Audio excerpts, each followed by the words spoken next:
रामचंद्र रघुबीरा रामचंद्र रणधीरा रामचंद्र रघुबीरा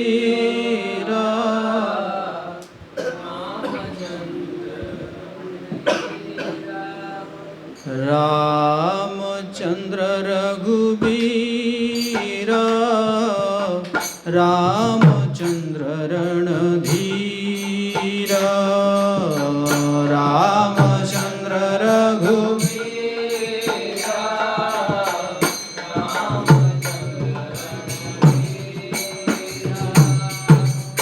रामचंद्र रघु राम रामचंद्र परम धाम रामचंद्र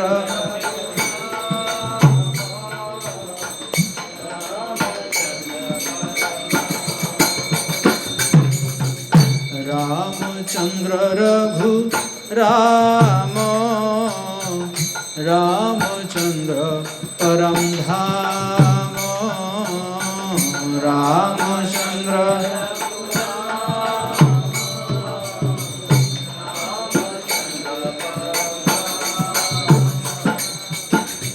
रामचंद्र रघुनाथ रामचंद्र जगन्नाथ रामचंद्र रघुनाथ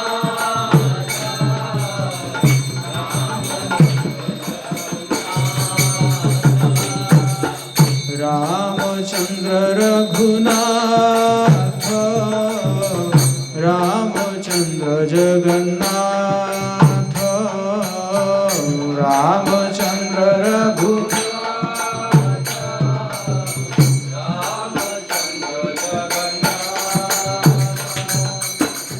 रामचंद्र मम बंधु रामचंद्र दया सिंधु रामचंद्र मम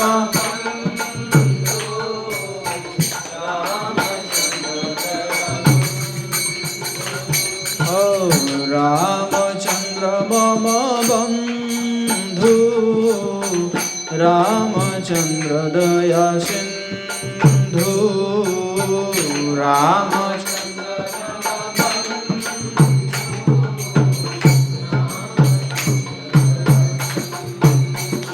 हो रामचंद्र रघुवीरा रामचंद्र रणधीरा रामचंद्र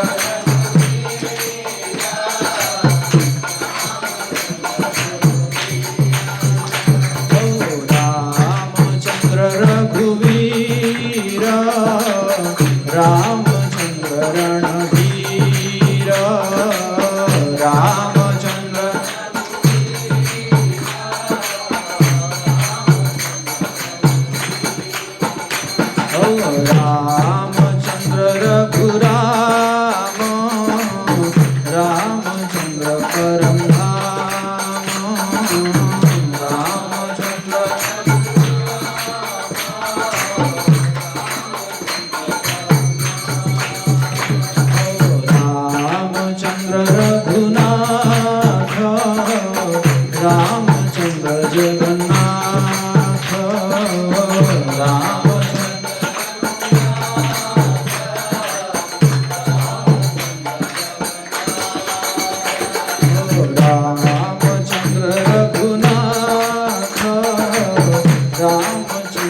ज्ञानतिमिरान्धस्य ज्ञानाञ्जनशलाकया चक्षुरुन्मिलितं येन तस्मै श्रीगुरवे नमः। श्रीचैतन्यमनोभीष्टं स्थापितं येन भूतले स्वयं रूप कदा मह्यं ददाति स्वपदान्तिकं। वन्देऽहं श्रीगुरो श्रीयुतपदकमलं श्रीगुरून् वैष्णवांश श्रीरूपं साग्रजातं सहगण रघुनाथान्वितं तं सजीवं साद्वैतं सावधूतं परिजनसहितं कृष्णचैतन्यदेवं श्रीराधा कृष्णपादान् सहगण ललिता श्रीविशाखान्वितांश्च। हे कृष्ण करुणा सिन्धु दीनबन्धु जगत्पते गोपेश गोपिकान्त राधाकान्त नमस्तुते। तप्त कांचन गौरांगी राधे वृंदावनेश्वरी वृषभानुसुते देवी प्रणमामि हरिप्रिये। वाञ्छाकल्पतरुभ्यश्च कृपा सिन्धुभ्येव च पतितानां पावनेभ्यो वैष्णवेभ्यो नमो नमः। जय श्री कृष्ण चैतन्य प्रभु नित्यानंद श्री अद्वैत गदाधर श्रीवासादि गौरभक्तवृंद।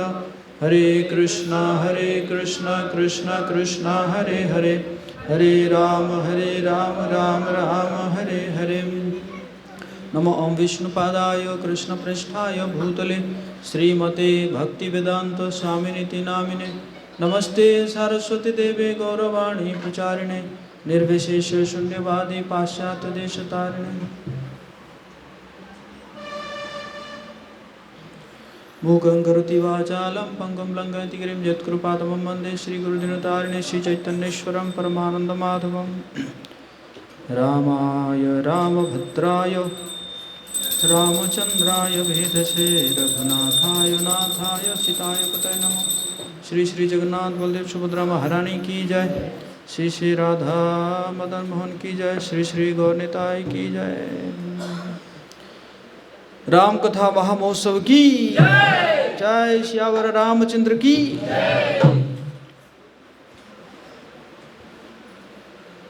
जय। श्री राम। तो सभी भक्तों आज राम कथा के तृतीय दिवस है, तो सभी का हम हार्दिक स्वागत करते हैं। तो कल जैसे हम बाल कांड की चर्चा किए थे और आज जो है हम अयोध्या कांड चर्चा करने का प्रयास करेंगे।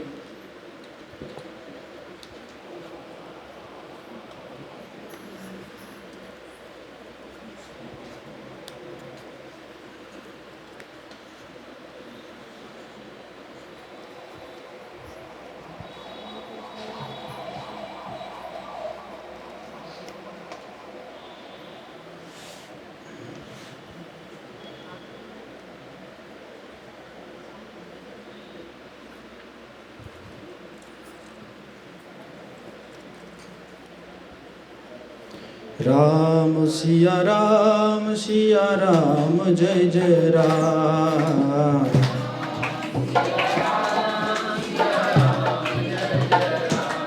ओ राम सिया राम जय जय राम।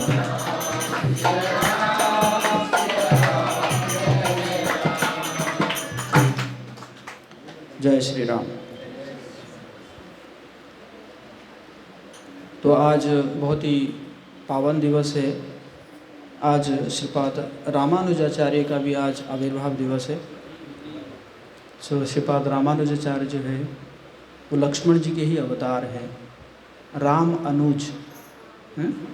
राम के अनुज कौन है? लक्ष्मण जी। तो उन्हीं के अवतार है रामानुजाचार्य। श्री संप्रदाय के एक महान आचार्य है। उनसे भी हम प्रार्थना करेंगे, उनकी कृपा याचना करेंगे कि उनकी कृपा से हम आज कुछ स्मरण कर पाए अयोध्या कांड के बारे में। तो कल हम बाल कांड के बारे में चर्चा कर रहे थे। तो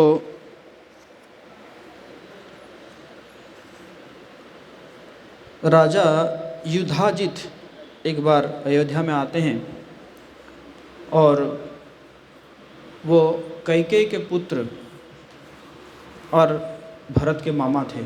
राजा युधाजित कैकेयी के पुत्र थे और भरत के मामा थे।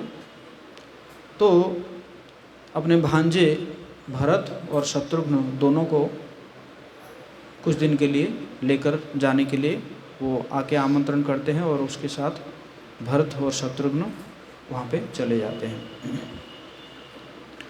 तो भरत शत्रुघ्न अब युधाजित के साथ रहते हैं और यहाँ पे भगवान राम अयोध्या में है। तो भगवान राम जी का रूप इतना सुंदर था, उनके नेत्र इतने सुंदर थे, तो उनको देखते ही लोग अपने आप ही तृप्त हो जाते थे। और भगवान राम के अंदर इतना जो गुण है, इतने दिव्य गुण थे, वो भी सबको संतुष्ट कराते, सब प्रसन्न हो जाते थे।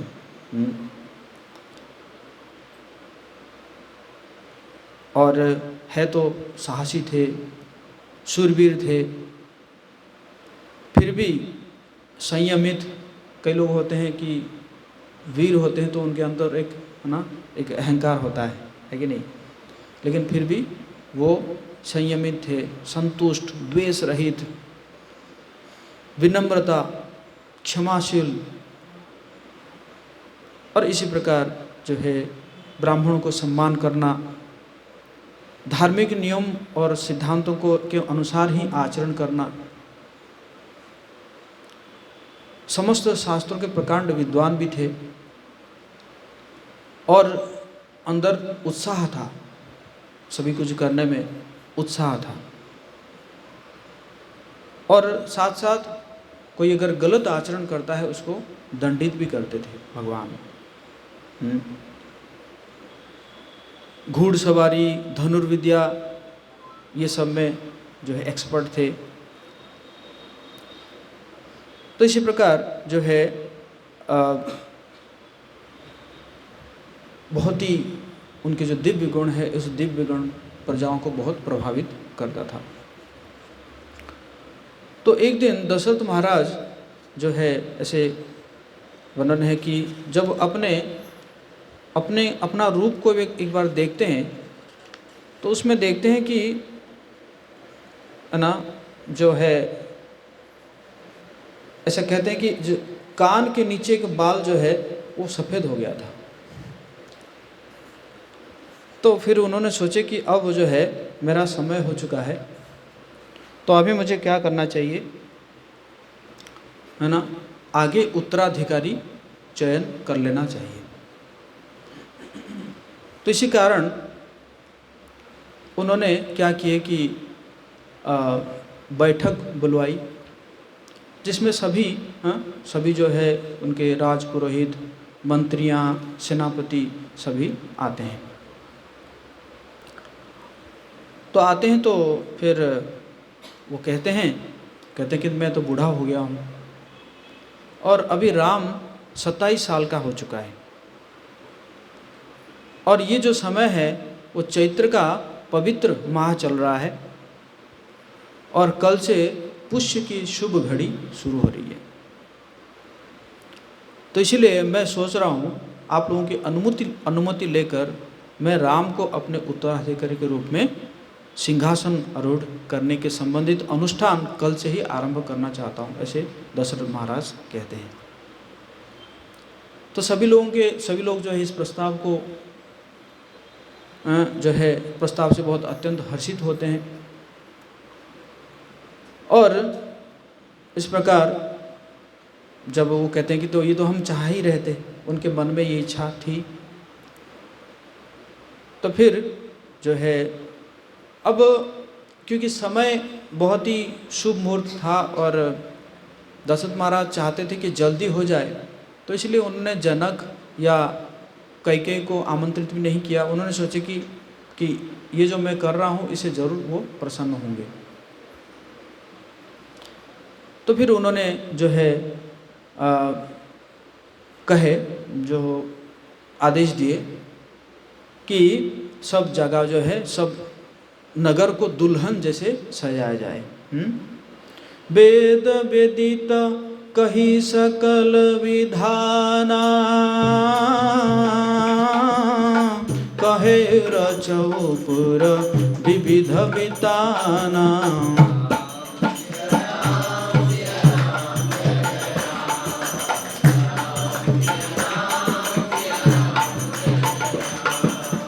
सफल रसाल पुग फल केरा,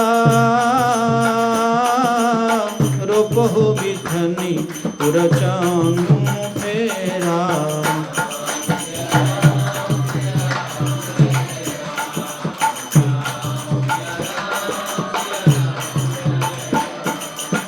रचहु मंजूमणि चौके चारू, कहु बनावन बेगी बजारू।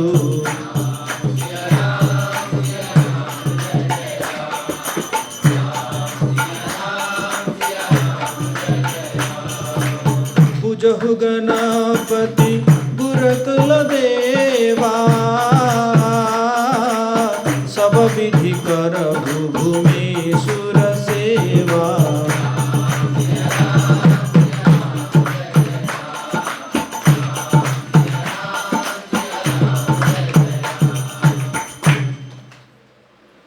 बोले कि नगर में बहुत से मंडप सजाओ, फलों समेत आम सुपारी और केले के वृक्ष नगर की गलियों में चारों ओर रोप दो। सुंदर मणियों के मनोहर चौक पुरवाओ और बाजार को तुरंत सजाने के लिए कह दो। श्री गणेश जी गुरु और कुल देवता की पूजा करो और भूदेव ब्राह्मणों की सभी प्रकार से सेवा करो। ध्वजा, पताका, तोरण, कलश, घोड़े, रथ और हाथी सबको सजाओ। मुनि श्रेष्ठ वशिष्ठ जी के वचनों को शिरोधार्य करके सब लोग अपने अपने काम में लग गए। तो वशिष्ठ जी इस प्रकार आदेश देते हैं। तो इसी प्रकार जो है बहुत इस प्रकार करके फिर दशरथ महाराज जो है भगवान राम को अपने पास बुलाते हैं और बुला के फिर कहते हैं कि प्रिय राम, मैं तो बूढ़ा हो चुका हूँ और कमज़ोर हो गया हूँ, इसलिए मेरा विचार है कि मुझे राजकाज से संन्यास ले लेना चाहिए।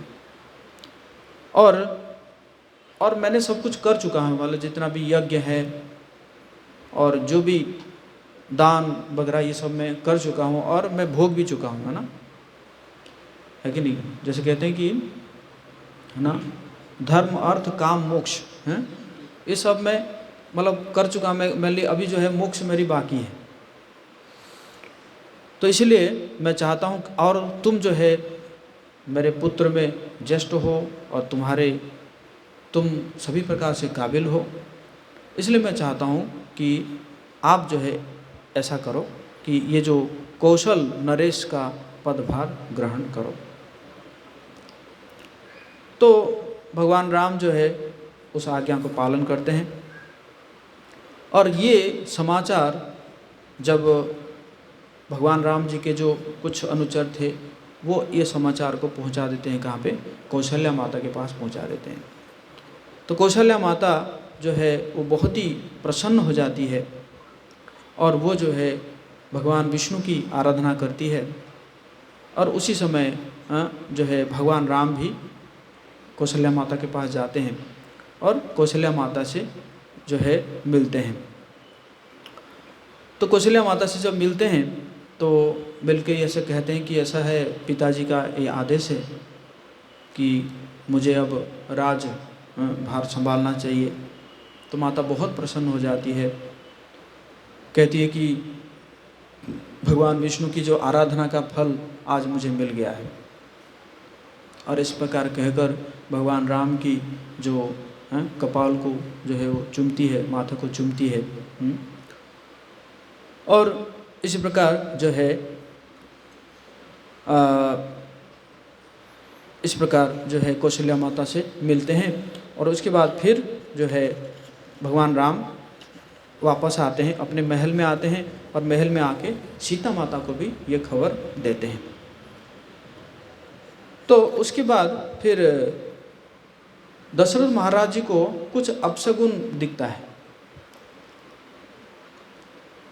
तो जब अपशगुन दिखता है तो फिर वो सोचते हैं कि नहीं, अब मुझे इसको जल्दी करना चाहिए।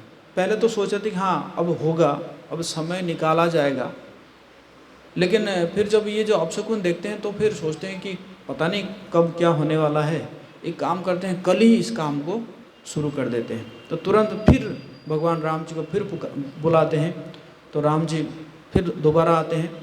तो आने के बाद फिर उनको कहते हैं कि आज जो है, आज रात को आपको निराहार रहना पड़ेगा, आप और सीता दोनों को निराहार रहना पड़ेगा, ताकि कल सुबह ये काम शुरू किया जा सके। फिर जो है भगवान राम उसको मानते हुए चले जाते हैं और सीता माता को कहते हैं कि आज से जो है, आज रात को हमें निराहार रहना पड़ेगा। और ये जो खबर है पूरे अयोध्या में ये प्रचार हो जाता है और पूरे अयोध्या में है ना, सभी जगह में सजावट है, सब लोग नाच रहे हैं, जगह जगह पे गान बजान चल रहा है। तो जो मंथरा एक दासी थी, उसको अभी तक खबर नहीं है। वो ऊपर से देखती है कि ये क्या कारण है, इतना सारा जो है सजावट है, क्या हो गया है। तो फिर वो कौशल्या की एक जो है दासी उसको पूछती है, तो क्या हो गया आज, ऐसा कुछ उत्सव है क्या। तो कौशल्या माता की जो दासी थी वो कहती है कि अरे तुझे पता नहीं है, राम जो है वो युवराज बनने वाले हैं और यही कारण है, ये सब जो है खुशी का माहौल चल रहा है। तो मंथरा जो है बहुत ही पीड़ा अनुभव करती है। वैसे देखा जाए, ये जो मंथरा का बारे में कहा गया है कि मंथरा को देवताओं, मतलब ऐसा वर्णन है कि मंथरा जो है वो देवताओं का एक अप्सरा है, स्वर्ग का एक अप्सरा है। और उसको भेजा गया था कि वो क्या करे कि इसी प्रकार विघ्न करके, है ना, क्योंकि मतलब देवताओं की ये इच्छा, देवता नहीं चाहते थे कि भगवान जो है वहाँ पर राज कार्य करे, है ना, क्योंकि राज करेंगे तो फिर फंस जाएंगे, और वहाँ पे रावण को कौन मारेगा, है कि नहीं, बाकी जो असुरों को कौन मारेगा। तो इसलिए वो मंथरा को भेजे ही थे इसी काम के लिए, इसी पर्पस के लिए। तो मंथरा बहुत पीड़ा अनुभव करती है और पीड़ा अनुभव करके जो है वो क्या करती है, जो जाती है कैकेयी के पास जाती है।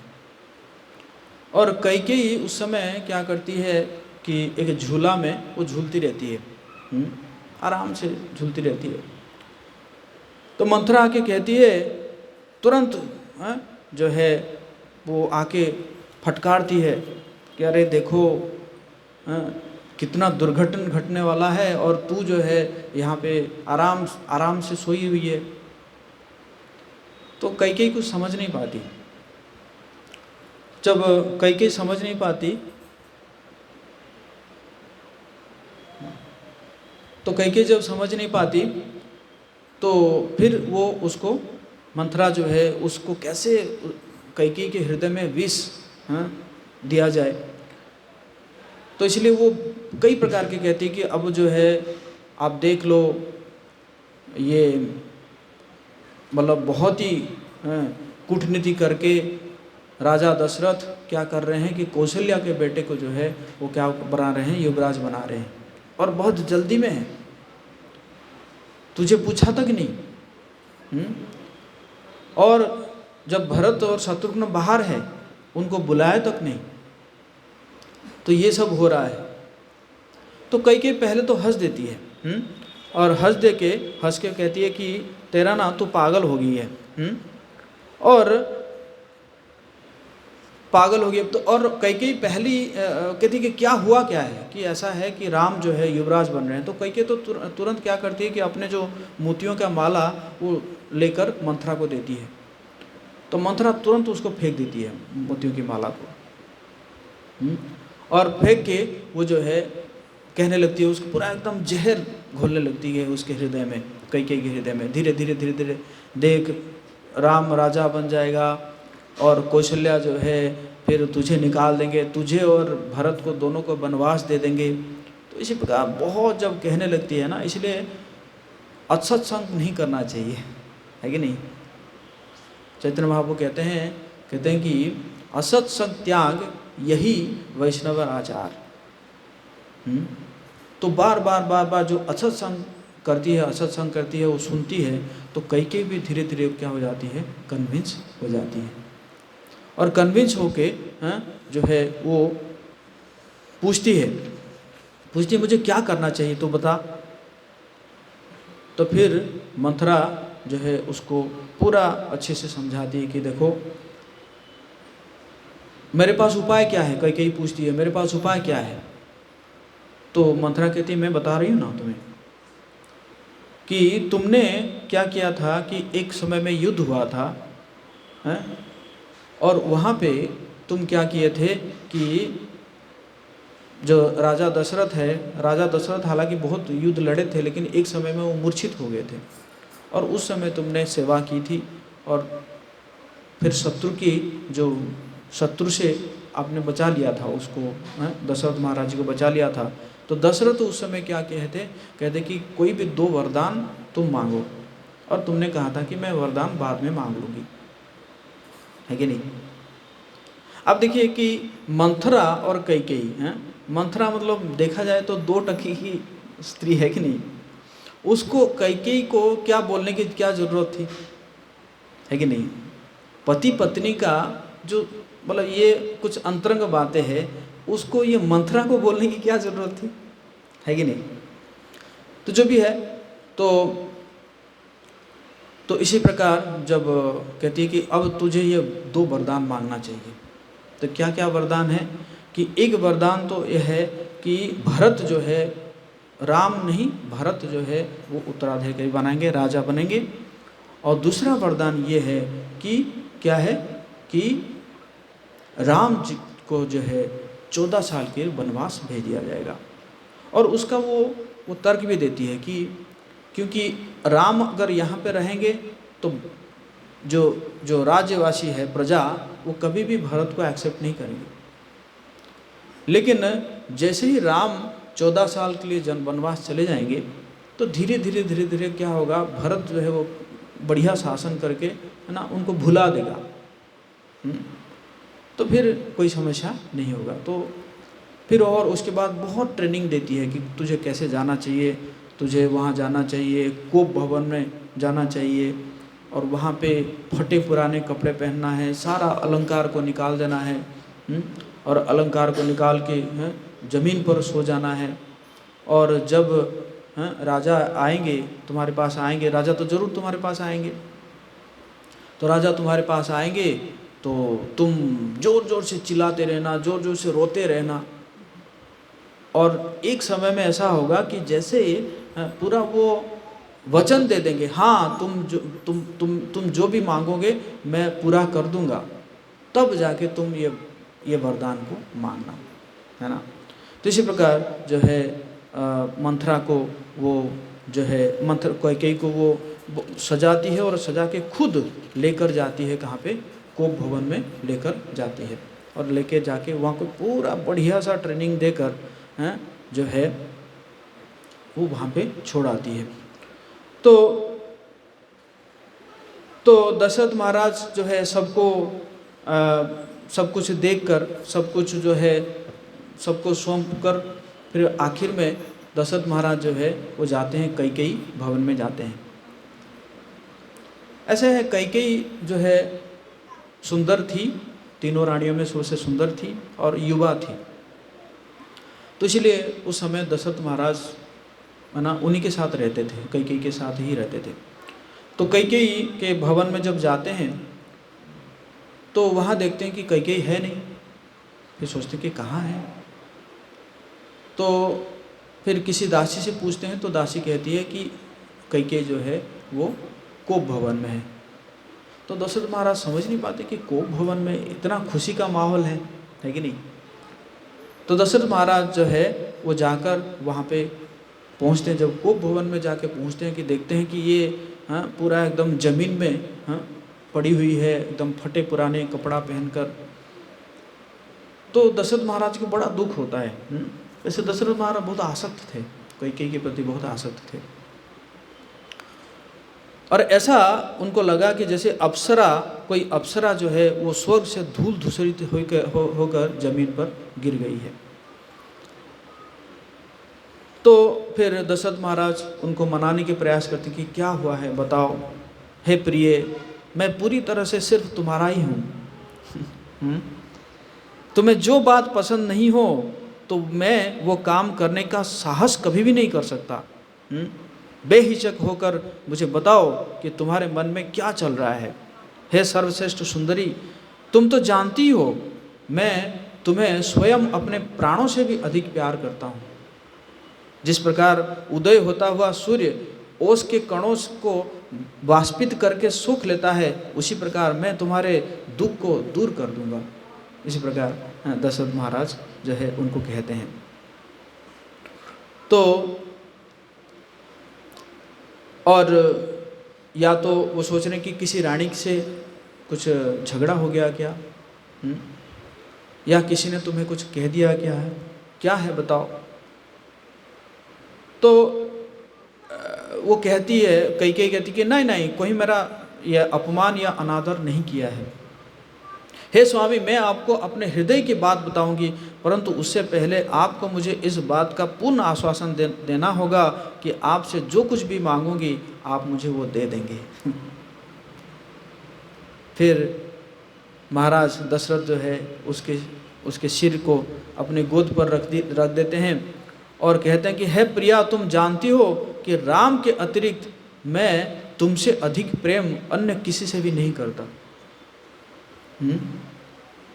मैं शपथ लेता हूँ कि तुम जैसा कहोगे मैं वैसा ही करूँगा। तुम बेहिचक अपने मन की बात कहो और इस बारे में निश्चित रहो कि मैं बिना किसी चूक के तुम्हारी इच्छा को पूरी करूँगा। तो फिर जो है ना, फिर कैकेयी क्या करती है, साक्षी बना देती है सबको कि मैं 12 आदित्यों, 11 रुद्रों, 8 वसुओं और जुड़वा अश्विनों को साक्षी बनाती हूँ।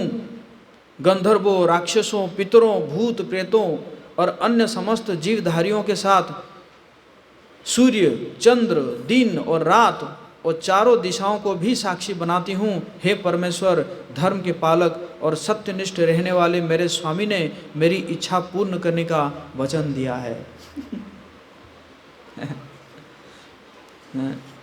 फिर वो जो है फिर उनको याद कराती है कैकेयी कि आपको पता है कि आप जो है कैसे असुरों के साथ युद्ध कर रहे थे और एक बार आप गंभीर रूप से घायल हो गए थे।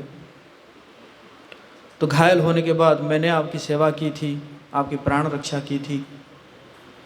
तो आपने जो है मेरी सेवा शुश्रूषा से प्रसन्न होकर आपने कहा था कि 2 वरदान मांगो, है कि नहीं। तो मैं जो है ये वरदान चाहती हूँ और अगर आप ये वरदान मुझे नहीं देंगे तो मैं क्या करूँगी, प्राण त्याग दूँगी। आपने जो राम के राज्याभिषेक के लिए जो तैयारियां की है उन्हीं का उपयोग करके भरत को कौशल नरेश के रूप में सिंहासन आरूढ़ करें पहले वरदान है। दूसरे वरदान है कि मैं चाहती हूँ कि राम को आज ही मात्र पेड़ की छाल और मृग चर्म में दंडकारण्य वन भेज दिया जाए और 14 वर्ष का वनवास दे दिया जाए। तो जैसे ही इतना कहते हैं तो दशरथ महाराज समझ नहीं पाते हैं क्या हो रहा है। वो सोच रहे हैं कि सही में ये कह रही है या मैं कोई सपना देख रहा हूँ। तो ऐसे होते होते दशरथ महाराज जो है अचानक मूर्छित हो जाते हैं और बहुत समय मूर्छित होने के बाद फिर उठते हैं और उठ के फिर कैकेयी को जो है वो समझाने के प्रयास करते हैं कि क्या मांग रही है, तुम पागल हो गई हो क्या मांग रही है तुम। ठीक है, तुम जो है चाहते हो तो भरत राजा बने, ठीक है भरत राजा बनेगा, लेकिन राम को वनवास,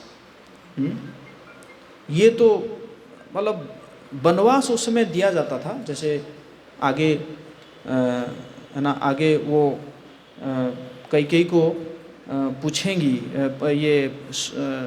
ये सुमंत्र पूछेंगे तो उसमें कैकेयी एक एग्जाम्पल देगी कि पहले तो असमंजस एक किसी के पुत्र थे तो उनको भी तो दिया गया था, वनवास दिया गया था।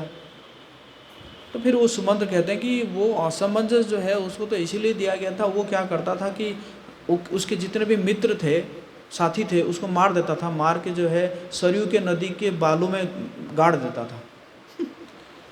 तो इसलिए उसको दिया गया था, वनवास दिया गया था। तो राम के साथ उनको तुलना करना तो कोई वो है नहीं। तो जो भी है, तो वनवास जो उसमें दिया जाता था कि बहुत बड़े अपराधी को दिया जाता था, है ना। तो इसी कारण जो है दशरथ महाराज कहते हैं कि नहीं, ऐसा जो है मैं नहीं कर सकता, मैं ऐसा नहीं कर सकता कि राम को मैं वनवास नहीं दे सकता। लेकिन फिर कैकेयी जो है हट करने लगती है। मतलब उसको तो मंथरा जो है ना, मंथरा ने क्या किया है कि एक ऐसा ट्रेनिंग देकर भेजी है कि मानना ही नहीं है तुझे। और तो इसीलिए कारण जो है वो क्या है कि बिल्कुल मानने के लिए तैयार नहीं है, वो हट करती है और कैसे भी करके वो बहुत कठोर शब्द बोलती है ना। उसको जो है जो महाराज दशरथ को बहुत ही कठोर शब्द बोलती है। तो राजा भी जो है वो भी उनको कहते रहते हैं कि है दुष्ट औरत, मैंने ऐसा क्या पाप किया है, मुझे ये सब देखने पड़ रहा है, और राम जो है तुम्हारे साथ क्या अनुचित बर्ताव किया है, जबकि राम तो तुम्हें कौशल्या से भी ज़्यादा प्रेम करते हैं। लेकिन कैकेयी जो है वो सुनने के लिए राजी नहीं थी, और वो जो है जैसी भी वो करने, मतलब यही कहना चाहती है कि मेरा वरदान मैं लेके ही रहूँगी, और अगर वरदान नहीं दोगे तो मैं जो है मर जाऊँगी। तो इसी प्रकार करते करते राजा जो है बहुत ही दुखी हो जाते हैं और बार बार मूर्छित होते हैं, रोते रहते हैं।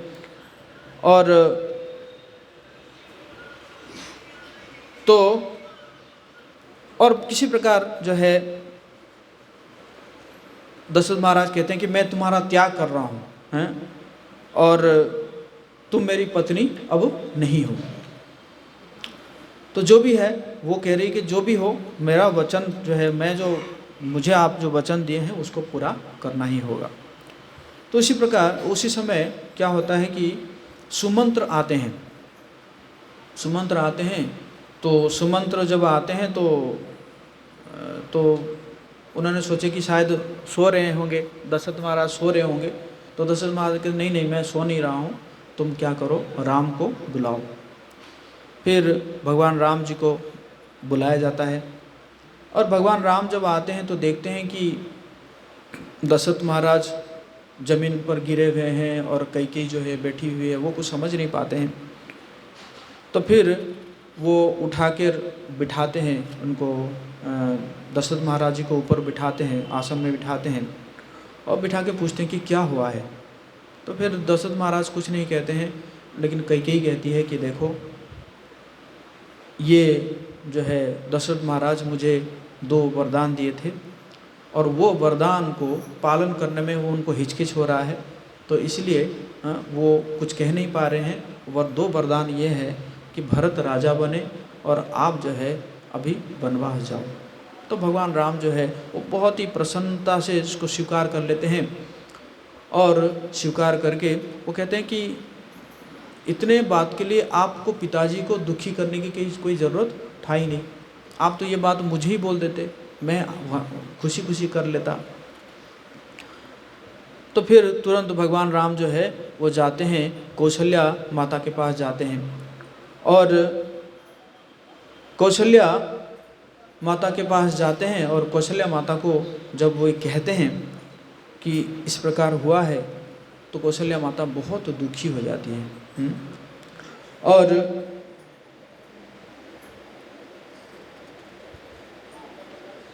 तो कौशल्या माता बहुत दुखी हो जाती है और दुखी होने के बाद वो कहती कि ये दिन मुझे देखना था, इससे बढ़िया तो मेरा पुत्र ही नहीं होता, है कि नहीं। पुत्र हुआ तभी तो मुझे ये देखना पड़ रहा है, इससे बढ़िया तो मैं, है ना, मेरा पुत्र ही नहीं होता। तो जो भी है, तो बहुत दुखी होती है कौशल्या माता और भगवान राम उनको आश्वासना देते हैं कि कोई बात नहीं, मैं आ जाऊंगा, है ना, 14 साल के बाद तो मैं आ जाऊंगा, इस समय ऐसे बीत जाएगा, आप चिंता मत करिए।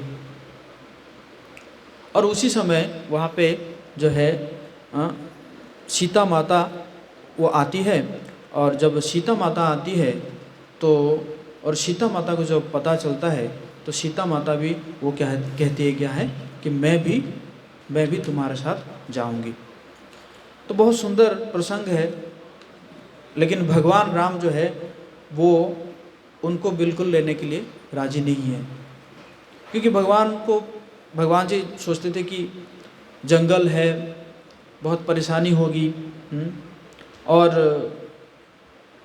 मतलब ये बहुत सुकुमल है, सीता जो है बहुत सुकुमल है, तो इसी कारण जो है वो मना करते हैं। लेकिन सीता माता जो है वो छोड़ने के लिए राजी नहीं है।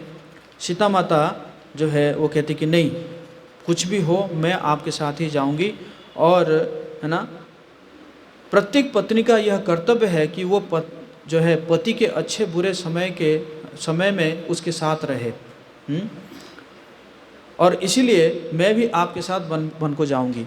इसी प्रकार वो समझाने की प्रयास करते हैं।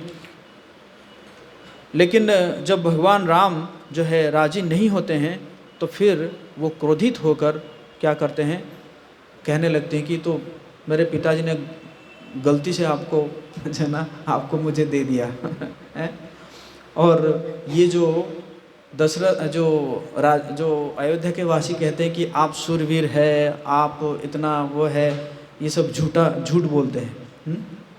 तो इस प्रकार जब कहने लगते हैं तो फिर कहते हैं कि राम सूर्य के समान है, तेजस्वी और प्रतापी है, क्योंकि उनकी महिमा अतुलनीय है। ये सब क्या है, ये अयोध्या के नागरिक मूर्ख है है ना।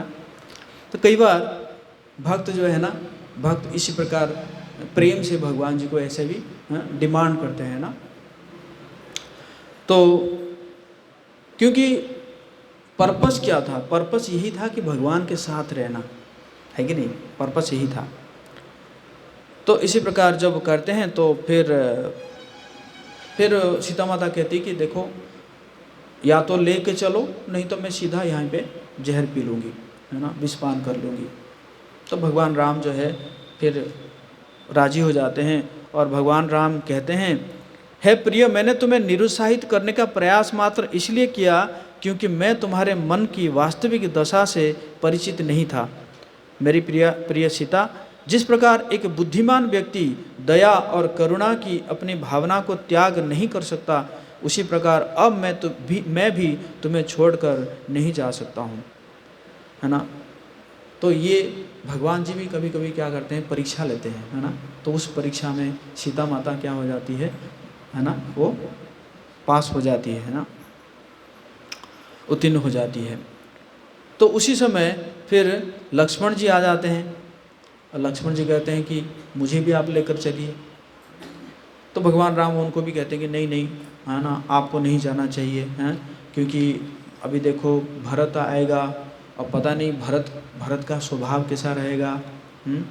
और इसलिए आपको जो है कौशल्या और दशरथ महाराज जी का दोनों को, है ना, दोनों का, है ना, जो केयर करना है, इसलिए आपको क्या कि यहाँ पे रहना चाहिए। तो लक्ष्मण जी कहते नहीं नहीं, मुझे यहाँ पे कोई इंटरेस्ट नहीं है, और भरत देख लेगा, मुझे तो आपके साथ चलना होगा। क्यों? क्योंकि क्या होगा कि मैं आपको सुरक्षा दूंगा, ताकि आप जो है, आप और सीता माता दोनों क्या कर सकती है कि वन का जो सौंदर्य है, उस सौंदर्य को आप, है ना, उपभोग कर सकते हैं। तो इस प्रकार जब कहते हैं तो फिर भगवान राम कहते हैं कि ठीक है, एक शर्त पर। क्या शर्त है?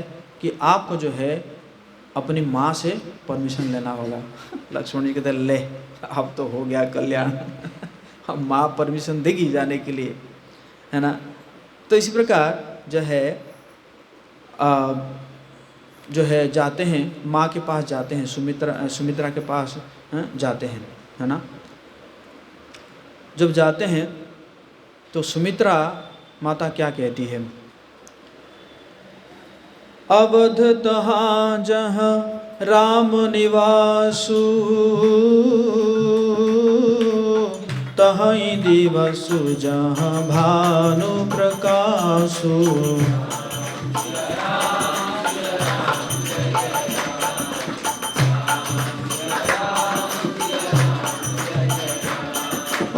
जो पैसिया रामू बन जाही, अवध तुम्हार काजू कछु नाही।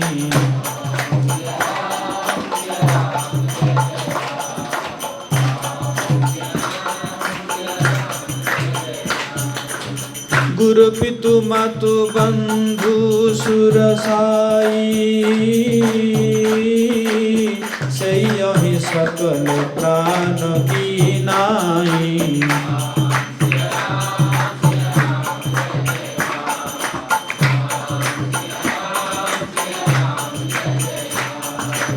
राम प्राण प्रिय जीवन जी के, स्वार्थ रहित सखा सबही के।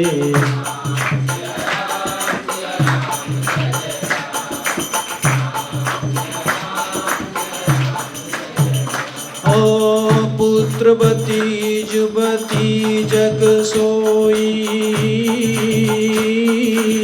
रघुपति भगत जासु सुत होई।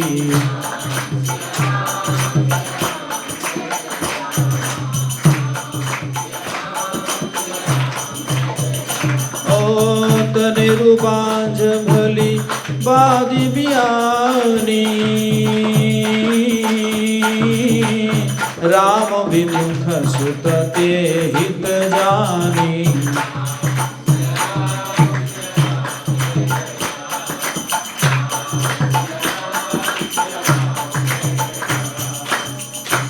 सुमित्रा माता कहती है, कहते कि जहां श्री राम जी का निवास हो वही अयोध्या है। हरि बोल, बोले अयोध्या धाम की जय।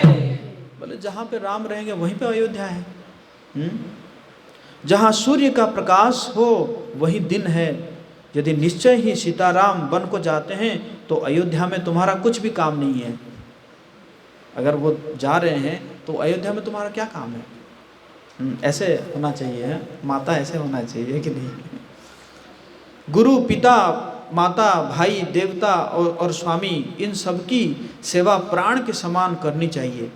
फिर रामचंद्र जी तो प्राणों की भी प्रिय है, हृदय के भी जीवन है और सभी के स्वार्थ रहित सखा है।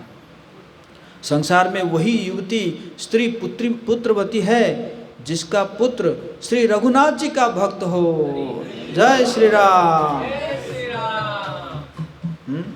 दोबारा बोलता हूँ, माता लोग सुन लीजिए। संसार में वही युवती स्त्री पुत्रवती है जिसका पुत्र श्री रघुनाथ जी का भक्त हो। नहीं तो जो राम से विमुख पुत्र से अपना हित जानती है वो तो बांझ ही अच्छी, पशु की भांति उसका बयाना व्यर्थ ही है। तो इसी प्रकार जो है सुमित्रा माता भी क्या करती है, आशीर्वाद दे देती है। तो लक्ष्मण जी बड़े प्रसन्न मन से फिर आ जाते हैं, है ना, उनके भगवान राम के साथ आ जाते हैं। तो अब जो है भगवान राम, लक्ष्मण, सीता माता तीनों जाते हैं दशरथ महाराज जी से क्या करने के लिए, है ना, परमिशन मांगने के लिए कि अब वन जाना है। तो दशरथ महाराज कहते हैं कि मेरी सलाह मानो, आप जो है क्या करो, मुझे तत्काल बंदी बना लो। लक्ष्मण जी, हालांकि जब वो लक्ष्मण जी को पता चला, लक्ष्मण जी तो बहुत क्रोधित हुए और क्रोधित होकर बोले कि आप बस आज्ञा दीजिए, मैं अभी दशरथ महाराज जी को बंदी बना देता हूँ और आपको ही राजा बना देता हूँ। तो फिर भगवान राम जो है उनको समझाते हैं, है ना।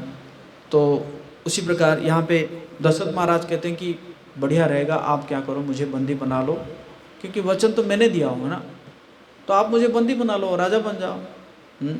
तो भगवान राम कहते हैं कि मेरे प्यारे पिताजी, मेरे मन में इस संसार पर शासन करने या किसी भी प्रकार के का राशि ऐशो आराम भोगने की कोई कामना नहीं है।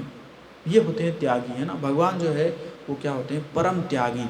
भगवान जी का जो 6 ऐश्वर्य है, उस 6 ऐश्वर्य में एक ऐश्वर्य क्या है, त्यागी। भगवान जी जैसा त्याग और कोई कर नहीं सकता, है ना। अब देखो, राजा जो युवराज बनने वाले हैं और उनको कहाँ भेज दिया जा रहा है, वनवास भेज दिया जा रहा है, और हंसी हंसी वो चले जा रहे हैं, खुशी खुशी से, कोई दुख नहीं है, थोड़ा सा भी दुख नहीं है। तो फिर भगवान राम जी बोले कि नहीं, हैं, जो है महाराज बोले ठीक है मेरे प्यारे बेटे, मैं तुम्हें वन जाने की अनुमति देता हूँ, परंतु यहाँ पर मात्र 1 दिन और रुक जाओ, ताकि मुझे तुम्हें अंतिम बार जी भर कर देखने की अवसर तो मिल जाए। लेकिन भगवान राम कहते हैं कि नहीं नहीं पिताजी, आपके वचन का निर्वाह करना मेरा दायित्व है और मैं माता कैकेयी के आदेश के अनुसार यह कार्य तत्काल करूँगा। तो इसी प्रकार जो है तीनों जो है क्या करते हैं, फिर कहते हैं कि कैकेयी माता को कहते हैं कि फिर आप करिए, जो है ना, जो वस्त्र है, जो वृक्ष का छाल का जो वस्त्र है उसका इंतज़ाम कीजिए। तो कैकेयी माता तुरंत क्या करती है कि लेकर आ जाती है राम, लक्ष्मण, सीता माता तीनों के लिए। भगवान राम और लक्ष्मण दोनों तो आसानी से पहन लेते हैं, लेकिन सीता माता को वो पहन नहीं पाती है, वो कभी ढीला हो जाता है, कभी कहीं पे गिर जाता है। तो जो है सुमंत्र जो है उनको बहुत ही दुख होता है, और सुमंत्र उस समय कैकेयी को बहुत डांटते हैं। और वो एक बहुत सुंदर स्टोरी कहते हैं कि उसी कैकेयी के बारे में कहते हैं कि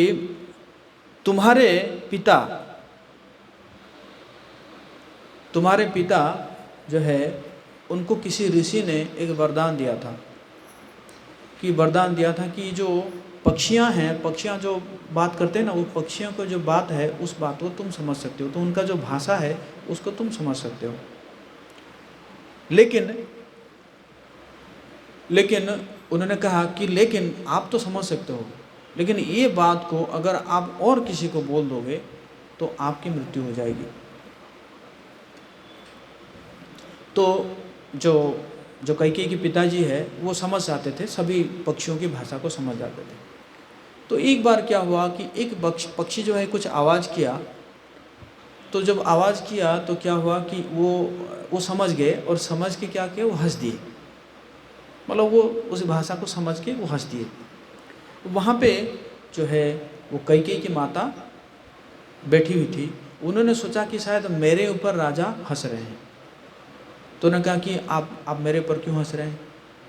उन्होंने कहा नहीं मैं तुम्हारे ऊपर नहीं हंस रहा हूँ, मैं तो वो जो पक्षी का भाषा है उसके लिए हंस रहा हूँ। तो बोले कि आप बोलो मुझे क्या वो उसने क्या कहा है। तो राजा ने उसको समझाए कि देखो ऋषि ने मुझे ऐसा दिया है, वर दिया है कि अगर मैं तो समझ जाऊंगा, लेकिन किसी को अगर बताऊंगा तो मेरी मृत्यु हो जाएगी। लेकिन कैकेयी की माता जो है वो हट करने लगती है, कहती नहीं तुम मरो या कुछ भी करो, मुझे तो चाहिए। क्या बोला है वो पक्षी, मुझे समझना है उसको। तो राजा जो है समझ नहीं पाते, फिर राजा फिर वो ऋषि के पास जाते हैं। तो ऋषि के पास जाते हैं तो ऋषि कहते हैं कि अरे तुम उसको डांट नहीं सकते, उसको जाके डांटो, हाँ तुम मर जाओगे, फिर भी वो समझ नहीं रही है, तुम उसको जाके डांटो। तो फिर जो है राजा आते हैं और उसको बहुत डांटते हैं, फटकारते हैं, तो फिर वो चुप हो जाती है कि नहीं। तो इसी प्रकार जो है सुमंत्र यहाँ पे कह रही है कि ऐसी ही तुम्हारी मति भी ऐसी ही तुम्हारी माता जैसी है, और तुम्हारे कारण जो है क्या होगा कि तुम्हारे जो पति है उसका मृत्यु होने वाला है, उसकी मृत्यु का कारण तुम ही बनोगे, इसलिए ये सब छोड़ दो। फिर भी कई जो है वो समझती नहीं है, और समझती नहीं है। फिर वो क्या होता है कि तो कैसे कैसे करके सीता माता को वो जो वस्त्र पहना दिया जाता है। तो राजा ने कहा कि ठीक है वनवास तो जाएंगे, तो इसके लिए काम करो, एक अक्षौणी सेना और जो है कुछ ढेरों व्यापारियों, मतलब पूरा एकदम उसके साथ ऐसे जाए ताकि पूरा नगर ही उसी के साथ जाए, व्यापारियों, शिकारियों, सेवकों, है ना, शाही खनिजों, और मतलब वनवास के साथ उसी के साथ रहे। तो फिर कैकेयी कहती कि अरे सब कुछ आप भेज दोगे तो मेरे बेटे के लिए क्या बचेगा। तो दशरथ ने कहा ये तो वचन तूने मांगी नहीं थी, तूने तो वनवास की वचन मांगी थी ना, तो भरत के लिए कुछ रहे या ना रहे उसके लिए तो तूने कुछ मांगी ही नहीं है। तो फिर जो है भगवान राम जो है समझाते कि नहीं ऐसा जो है मुझे नहीं चाहिए, मैं आराम से, है ना, वन में रहना चाहता हूँ और मैं आराम से रह जाऊँगा, कोई उसमें कोई वो नहीं होगा। तो इस प्रकार करके फिर जो है दशरथ महाराज कहते मैं भी चलूँगा तुम्हारे साथ। तो भगवान राम बोले कि प्रिय पिताजी कृपा करके इतने दुखी और परेशान ना हो, आप मेरे लिए जो राजसी सुख सुविधाएं चाहते हैं मेरे लिए उनको कोई उपयोग है नहीं। माता कैकेयी की दासियों को, मतलब दासियों ने जो भी चीज़ दिए हैं, वस्त्र दिए हैं, इसी में मैं जो है चला जाऊंगा। और फिर जब आखिर में कौशल्या माता मिलती है, कौशल्या माता सीता जी को कहती है कि देखो सीता, कि बहुत समय में ऐसा होता है कि कुछ स्त्रियां जब उनके पति का अवस्था खराब हो जाता है, दुर्दिन आता है, तो उस समय कुछ स्त्रियां जो है अपने पति को तिरस्कार कर देती है या उनको छोड़कर चली जाती है। तो तुम ऐसे मत करना, तुम राम के साथ हमेशा रहना। तो सीता माता कहती है कि ना ऐसे लोगों को के बारे में मुझे मत बोलिए कि मैं, है ना, मेरे पति ही, है ना, राम मेरे परमेश्वर है और वो हमेशा यही रहेंगे, हैं, भला मैं उनका तिरस्कार कैसे कर सकती हूँ। तो इस प्रकार जो दशरथ महाराज जी के तीनों क्या करते हैं, परिक्रमा करते हैं, और परिक्रमा करके वो निकलते हैं। तो निकलते हैं तो क्या हुआ कि रथ खड़ा था, तो रथ के ऊपर बैठते हैं, और रथ के ऊपर बैठते हैं तो रथ चलने लगता है। सुमंत्र जो है रथ को चला रहे हैं, लेकिन दशरथ महाराज जो है पीछे से दौड़ कर आ रहे हैं, और कह रहे हैं कि जरा ठहर जाओ। तो भगवान राम जो है पीछे से देखें, और पीछे से देखकर फिर सुमंत्र को बोले कि आप जो है रथ को तेज़ी से चलाओ। तो वो कहते हैं कि सुमंत्र कहते हैं कि क्या करूं, मतलब राजा कह रहे हैं, कई बार ऐसा होता है ना कि राजा कह रहे हैं कि रोक दो, और भगवान राम क्या कह रहे हैं कि तेजी से चलाओ, है ना। राम सिया राम जय जय राम,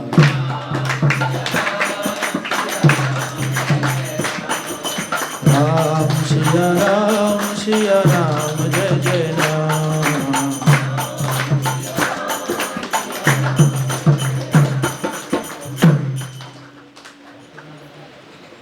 तो क्या हुआ कि दशरथ महाराज जी कह रहे हैं कि रथ को थोड़ा रोक दो, लेकिन भगवान राम कह रहे हैं रथ को जल्दी तेजी से चलाओ। तो सुमंत्र जो है बीच में पड़ गए कि किसकी मानूं मैं। तो भगवान राम कहते हैं कि देखो कि मैं देख नहीं पा रहा हूँ, है ना, महाराज जी का ये जो दशा है मैं देख नहीं पा रहा हूँ, इसलिए मैं तुम्हें कह रहा हूँ कि रथ को जल्दी चलाओ, तेजी से चलाओ। फिर सुमंत्र जो है उसको तेजी से चलाने लगते हैं। तो अयोध्या के सारे वासी वो भी रथ के पीछे पीछे चलने लगते हैं कि नहीं, हम नहीं रहेंगे यहाँ पे, हम तो, है ना, हम तो जहाँ राम जाएंगे हम वहीं पे रहेंगे। ऐसे करके चलने लगते हैं, रथ के पीछे पीछे चलने लगते हैं। लेकिन कुछ दूर जाने के बाद भगवान राम देखते हैं कि कुछ वृद्ध ब्राह्मण थे जो कि रथ के साथ चल नहीं पाते हैं, वो धीरे धीरे चलते हैं, है कि नहीं। तो फिर इसलिए भगवान राम जो है वो रथ से उतर आते हैं और उतर के फिर क्या करते हैं, पैदल ही चलने लगते हैं। तो पैदल चलने लगते हैं तो फिर वो ब्राह्मण लोग भी ऐसे करके चलने लगते हैं और ऐसे करके वो तामस नदी के तट पर पहुंचते हैं जहाँ पे सूर्यास्त हो जाता है। तो उस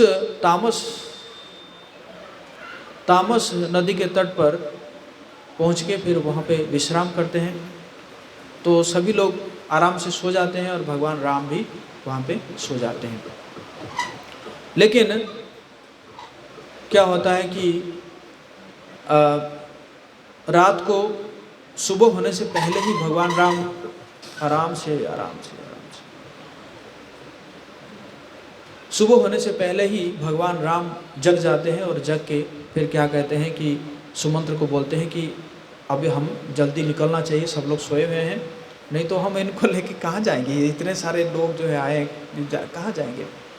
तो फिर जो है वो नदी क्रॉस करते हैं और नदी क्रॉस करके सुमंत्र को भगवान राम कहते हैं कि एक काम करो, ये जो रास्ता बना हुआ है इस रास्ते में एक बार रथ लेकर जाओ और फिर रथ को लेकर आ जाओ, ताकि जो लोग आएंगे वो जो देखेंगे कि रथ का चिन्ह जो है ना उसी से वो भ्रमित हो जाएंगे। तो इसी प्रकार सुमंत्र ऐसे ही करते हैं, रथ को लेकर जाते हैं, फिर रथ को लेकर आ जाते हैं और फिर जो है वो दूसरे रास्ता से फिर भगवान राम निकल जाते हैं। तो जैसे ही सुबह होता है तो अयोध्यावासी उठते हैं और उठ के देखते हैं कि है नहीं राम, ना राम है, लक्ष्मण है, सुमंत्र है, कोई नहीं है। अरे हमारे साथ तो बड़ा चीटिंग हो गया है और हम क्या करेंगे। फिर जाते हैं देखते हैं तो फिर वो रथ का चिन्ह जो है, चक्का चिन्ह देखते हैं लेकिन कुछ भी पता नहीं चलता कि कहाँ गया है, कैसे गया है। तो फिर वापस वो जो है चले जाते हैं और जैसे ही चले जाते हैं उनकी जो पत्नियां हैं, अयोध्या में जो पत्नियां, उनकी पत्नियां वो बहुत फटकारती है ना, नालायक कहीं के कि राम को छोड़ के आ गए आप लोग हैं। तो इसी प्रकार जो है वहाँ पे होता है। लेकिन अयोध्या में ये है कि ब्राह्मणों ने पूजा अर्चना का कार्य कम कर दिया, व्यापारियों ने व्यापार भी छोड़ दिए हैं। पशु जो है वो घास खाते खाते उनके मुंह से घास गिर जाता है, इतने दुखी है राम के विरह में। गायों ने बछड़ों को दूध पिलाना बंद कर दिया और माताओं ने अपने पुत्र का अभिनंदन करने में आनंद अनुभव होना बंद कर दिया। लोगों ने खाना पीना या किसी प्रकार का मनोरंजन करने के रुचि लेना बंद कर दिया।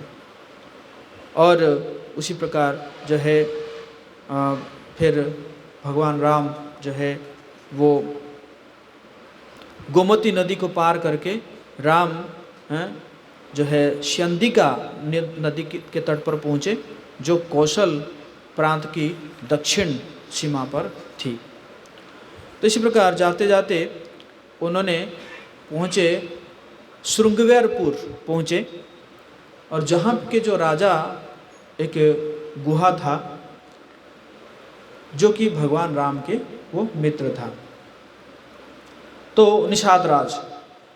तो वो जब वहाँ पे पहुँचते हैं तो उनका वो भारी स्वागत करता है और कहता है, नाथ कुशल पद पंकज देखे, भयो भाग भाजन जन लेखे।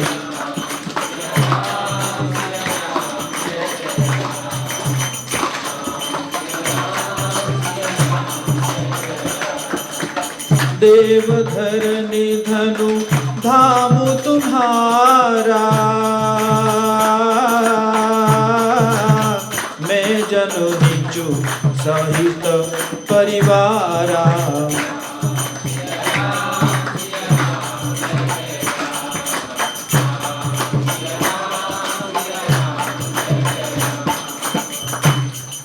तो भगवान राम निषाद राज को पास में बिठाते हैं और बिठा के उनको पूछते हैं कि कैसे हो, आपका हालचाल कैसा है।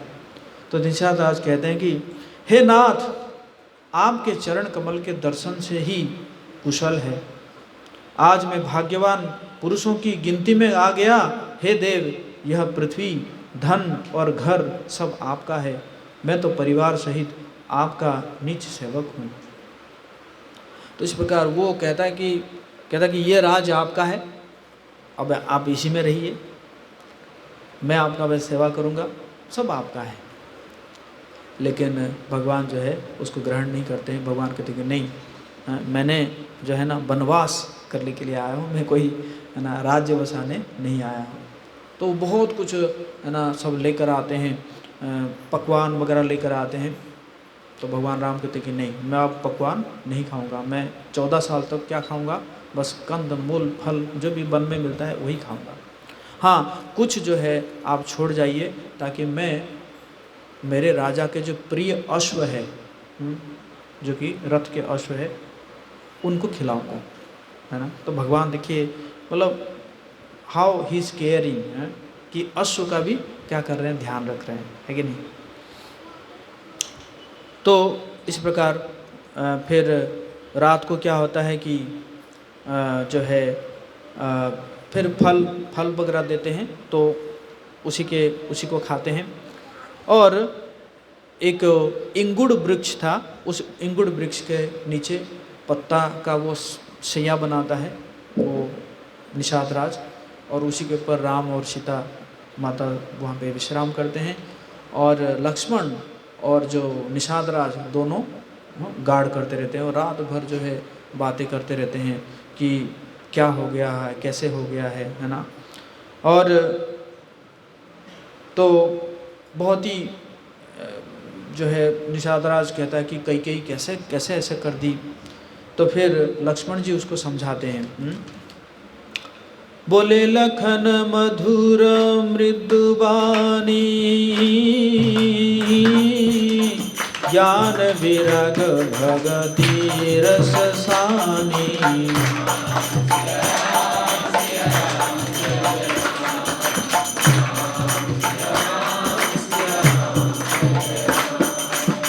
काहुनो को सुख दुख कर दाता, निज कृत कर्म भोग सब भाता।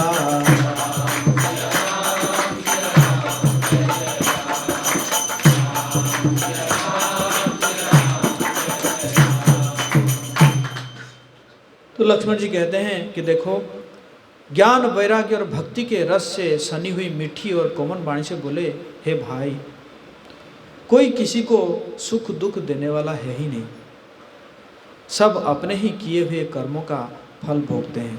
इस प्रकार जो है निषाद राज को लक्ष्मण जी बताते हैं।